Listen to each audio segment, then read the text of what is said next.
Wow.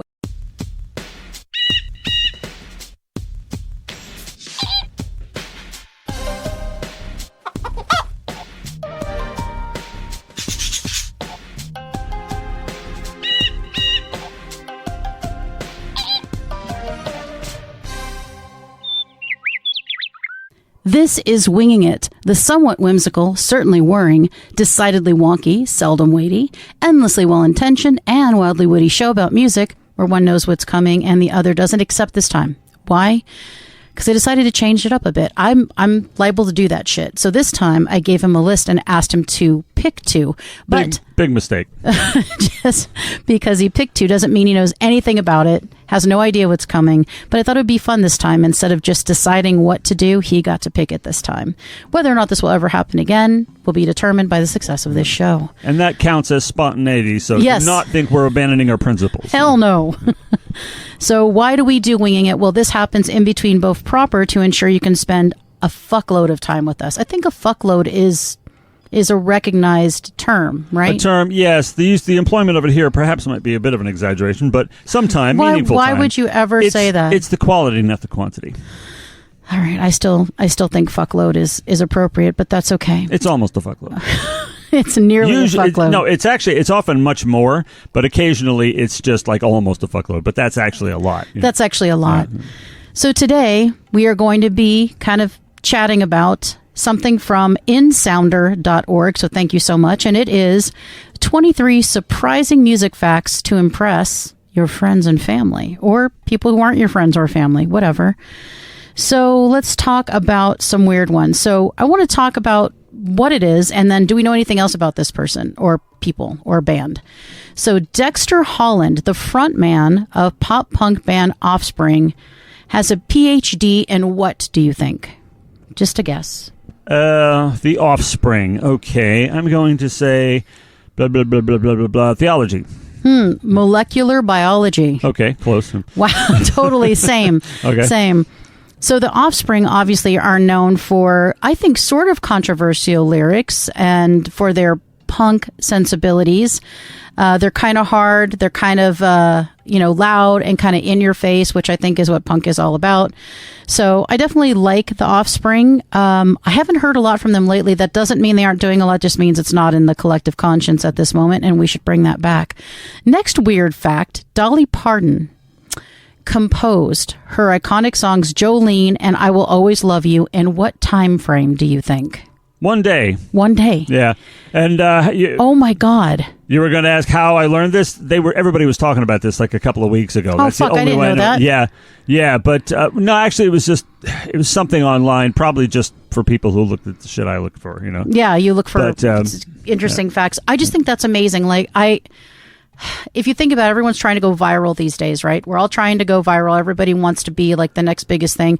And this person, I mean, she's obviously wildly talented and an incredible human being. But in one day, she wrote 2 songs that are so iconic. Everyone, whether you like country or not, knows them.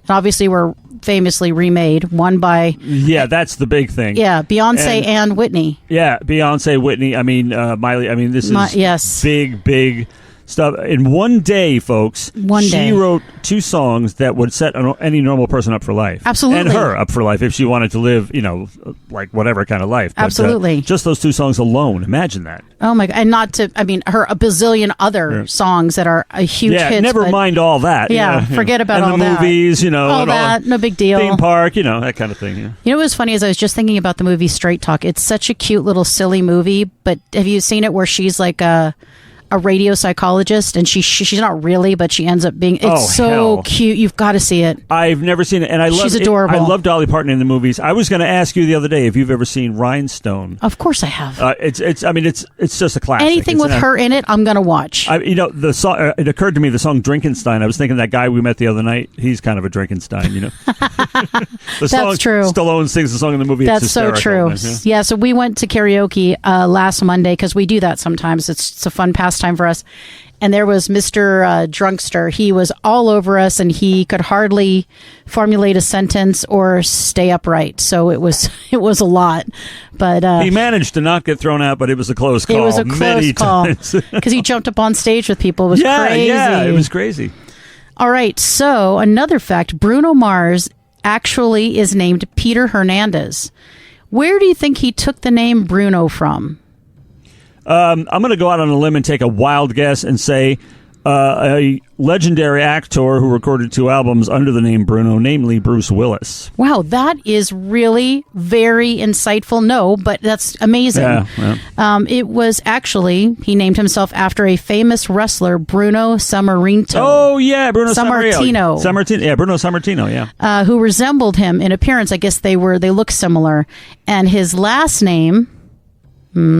I'm going to go with... Because it's Mars. To play off Freddie Mercury. Yeah. Again, another very insightful guess. But no, was inspired by his early fans who likened his talent to extraterrestrial abilities. Wow. So Bruno Mars, very memorable. The spiders from Mars, yeah, that kind of thing. I thought it was like a David Bowie thing, so I was super wrong. But here's the thing about him. I do think, and this may be controversial, I think he's a modern-day Michael Jackson. I think he's incredible. He can dance, he can sing, he's gorgeous. And he seems to have his finger on the pulse. He really does. I think he's amazing. A lot of people don't like him. I happen to love him. I tried not to, but I do. But anyway, Bruno Mars, very, very cool. And obviously very inspired by Michael Jackson. So if you haven't watched him dance and all that stuff, yeah.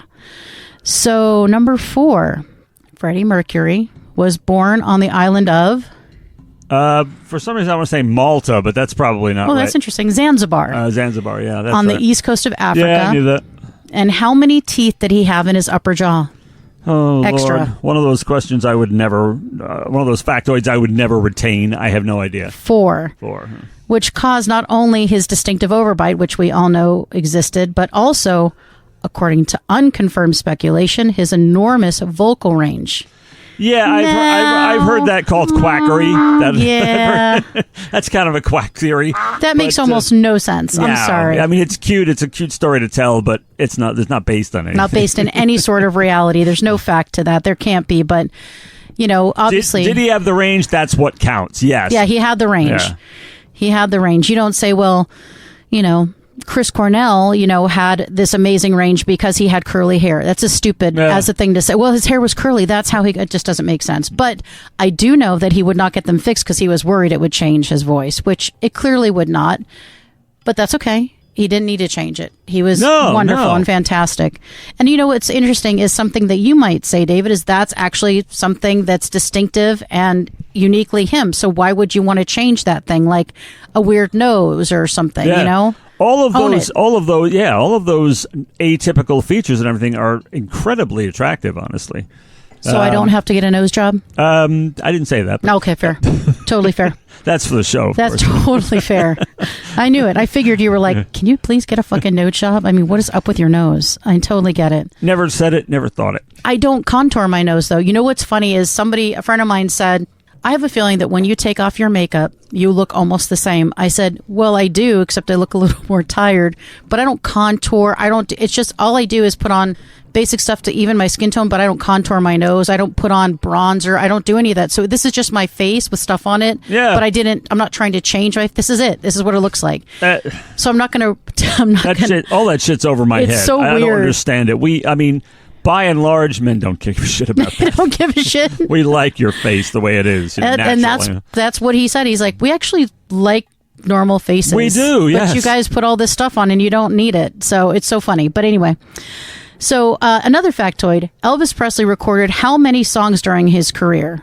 Oh, no. Over how many? Over 120. I know it's a cheap number, but 600. Okay, I was close.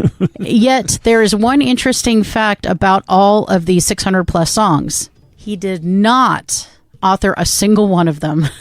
He was not a songwriter.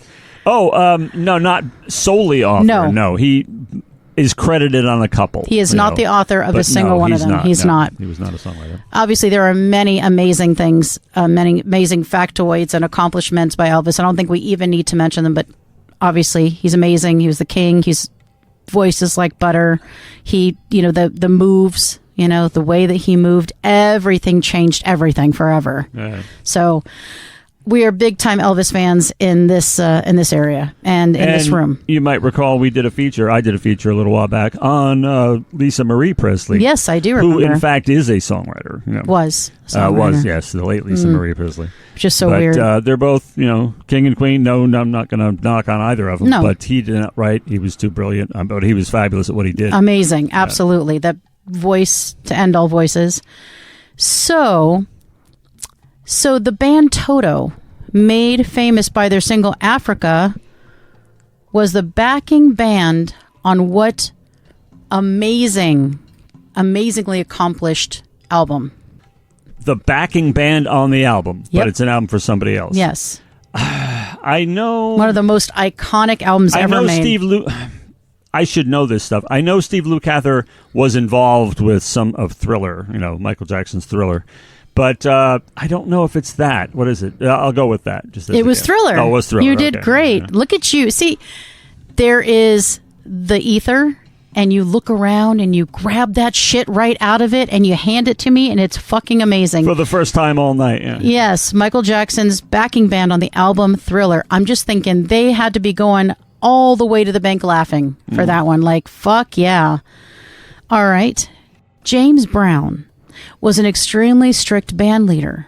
During concerts, he had signals arranged with his manager to let him know if a musician made a mistake.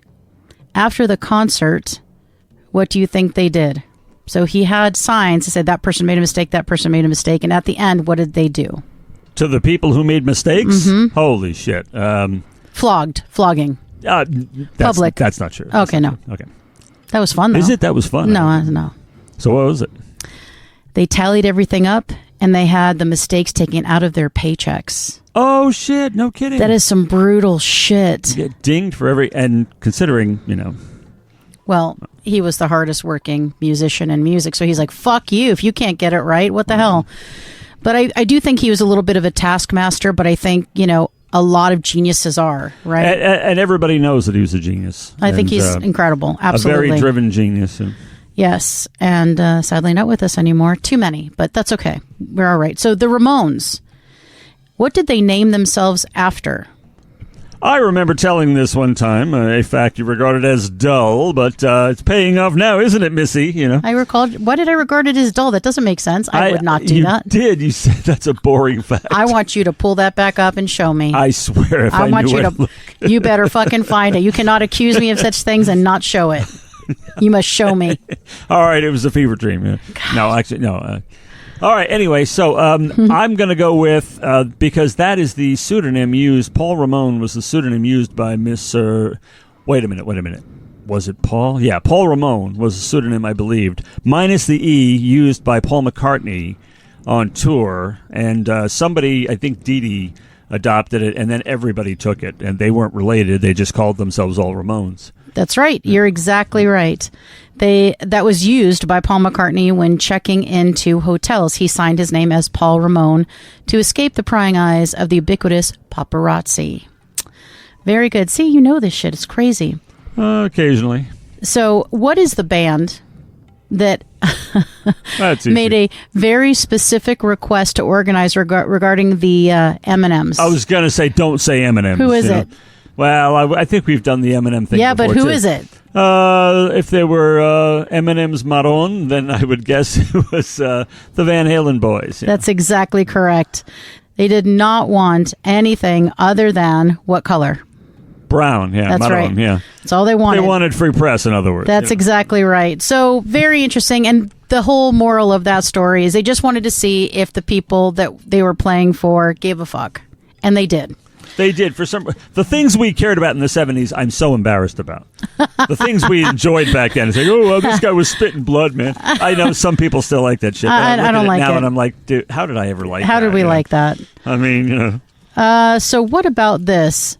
Smashing guitars. How the hell did I ever like that? Sorry, but go ahead. Everyone can hear that. No, Everyone can hear that. They're going like, I can't wait to find out what Everyone it's can about. hear it. Now they hear it. They heard it before. Step away from the root beer candy. How about water? The rigors of radio life. All right. So Paranoid, one of Black Sabbath's most infamous songs, was written during what? Uh-oh. How many clips have I seen lately of Tony Iommi talking about this riff and when he came up with it? And I don't remember. It was a hurricane? I'm going to go with hurricane. No. Crossfire Hurricane? No, it was during an unplanned jam session in the studio because they needed how long an album filler for I think they needed like 2.5 minutes. It was 3 minutes. 3 minutes, yeah. They're like, so what do you got? When the hell you hear a Black Sabbath song that's 3 minutes long? You know? So yeah, very good. See, you know a lot of factoids. So let's see if you know this one. Dimebag Darrell. Uh-oh. I'm totally... I'm sorry. Did I ejaculate? God, you did. I did. Wow. Can anybody tell? He was buried in a coffin. Oh, shit. With which guitar? Oh, wow. I'm going to go... I'm afraid I don't know my Jackson. No, wait. It was... Bag Darrell. Yeah. What's that damn V thing called? Not the flying V. It's whatever that thing he played. That's Shit. wrong, so no. Okay, I'm lost, yeah. He was buried in a coffin with Eddie Van Halen's Bumblebee guitar, which featured portraits of what you would call them iconic band. Wait. Portraits of Eddie... First of all, he's with Eddie Van Halen's guitar in his coffin. That's a surprise, That's too. a surprise, yes. But portraits on the guitar or of just a different anywhere? Band. Oh, of a different band, okay. Who would Dimebag Darrell have portraits of that's not Van Halen? Isn't that weird? Shit. Take a guess. I wonder if it's Black Sabbath. It's Kiss. Oh, yes. I like it. Gene Simmons personally delivered it. Wow, dude. So... I always like to see Kiss get a little respect. I am not giving them any. So that's interesting. So a friend of Kurt Cobain said that Kurt reminded him of Teen Spirit, a popular what? I believe Teen Spirit was like a deodorant or something. It was, yes. And the rest is history. So yes, it's about a deodorant, but boy, does it make for a good song. I wasn't a teen myself back then, and I didn't use Teen Spirit, but I have heard that.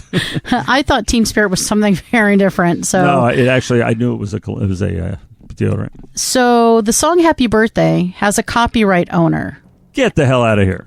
And who do you think that copyright owner is, or what entity is it? Oh, I was going to say Michael Jackson, but the Michael Jackson estate. That would be funny. No. Yeah. And not that far-fetched. Who? Yeah, I'm thinking McCartney. Who would own that song of that magnitude? I'm going to go with Paul McCartney. Warner Chappell Music. Oh, man. And guess how much they earn? I thought it was like an individual. Each year from the reproduction of this birthday anthem. How much do you think they earn each year? You mean people are still raking in money on Happy fucking Birthday? I like it. I think that's bad. How much do you think? Oh, I couldn't say. $6.3 million. $2 million a year. Wow. $2 million a year. So the gold mine, however, is due to end in 2030, having already ended in the European region in 2016. So in Europe, we've been singing for free on our birthdays for a couple of years now. So they have still 2030 to get the 2 million, and then it finally expires. It's not in the public domain until 100 years or something. Yeah. Okay. The song with the longest title has how many words, do you think? The longest title. Song out of all songs, the long titles. And I'm going to think it's a song we know. And how many words? I have no idea whatsoever. It has 97 words. And you can find it in the album Future Fossils by Christine Levin. If you want to score extra points at a party, recite the full title. Are you ready? Regretting what I said to you when you called me 11 o'clock on a Friday morning to tell me that at 1 o'clock Friday afternoon you're going to leave your office, go downstairs, hail a cab, go out to the airport to catch a plane, to go skiing in the Alps for 2 weeks. Not that I wanted to go with you. I wasn't able to leave town. I'm not a very good skier. I couldn't expect you to pay my way. But after going out with you for 3 years, I don't like surprises. Okay, so that was basically the lyrical or song title equivalent of removing brown M&Ms. I mean, it was one of those things you do so people will talk about you. It has a subtitle. Has a subtitle? A musical apology. Oh. a musical. So the whole thing is called a musical apology, as far as I'm concerned. So yeah, that's a lot. That's when you go to the subtitle. So Rihanna's song "Umbrella," which I love that song, It's tolerable. was originally supposed to be for which pop star? Umbrella. Oh shit. I'm Eh, going to take a wild eh. hit and say wild shot in the dark and say it would be. I want to go with Christina or I want to go with Britney. I'm going to go with Britney. Britney. It's correct. Britney. What the fuck? It just made a certain kind of sense. You know? Oh my God. But her record label rejected the song. Wow. I know these stories are always amazing. So weird. So the longest song ever recorded is by the band Bull of Heaven. Now hold on to your hats. If you want to listen to a song called Chosen Priest and the Apostle of Infinite Space, That's promising. Yeah. you will need to reserve how long to listen to it, do you think? Longest song. Hey, okay, I'm going to go with... So I'm going to make it longer than an entire album. And or maybe I'll make it as long as an entire album and say 44 minutes. 2 months. 2 months long. Okay. I was close. Once again, I was close. You notice how close I am all the time? 2 fucking months. Wow. Holy shit. 2 months. So it's like basically it's like a Wagner opera. I guess so. The National Symphony Orchestra in the Principality of Monaco has more members than their what? Football team? Let me see. That's not that many. More than their population. I don't know. More than their Army Corps. More than their Army Corps. So that's pretty big. Well, you know. And finally, what is the best? Wow, what is the best-selling musical instrument in the world? Oh, best-selling musical instrument. For some strange reason, I'm going to say the recorder. Super close. It's the harmonica, also known as close. the mouth organ. The mouth organ. No way. How many firesides people are sitting there playing blues on? I feel like mouth organ is kind of has a really weird sexual connotation to it. I don't know. Yeah, that's weird. That's what John Lennon used to say. I play the mouth organ. You know, rhythm guitar and mouth organ. There's a cream for that, I think. Yeah. I don't know. Well, that's it. So that was interesting. Some things you knew, some you didn't, but I think that was an interesting little pile of stats and interesting info. What the fuck just happened? Don't say pile and expect me not to laugh. Fucking A. Well, that was a real pile of... Sorry. Carry on. I didn't say it was a heaping, steaming pile of anything. Steaming pile of... Anyway, it was a smattering of factoids that were both interesting, titillating, and somewhat mind-boggling. Presented in a pie or patty. Fuck you. All right, we're devolving here. So thank you very much again to insounder.org for that information. And now that we're done with winging it before you get any more weird, I love it. What does that leave you to say? Let's fly this coop.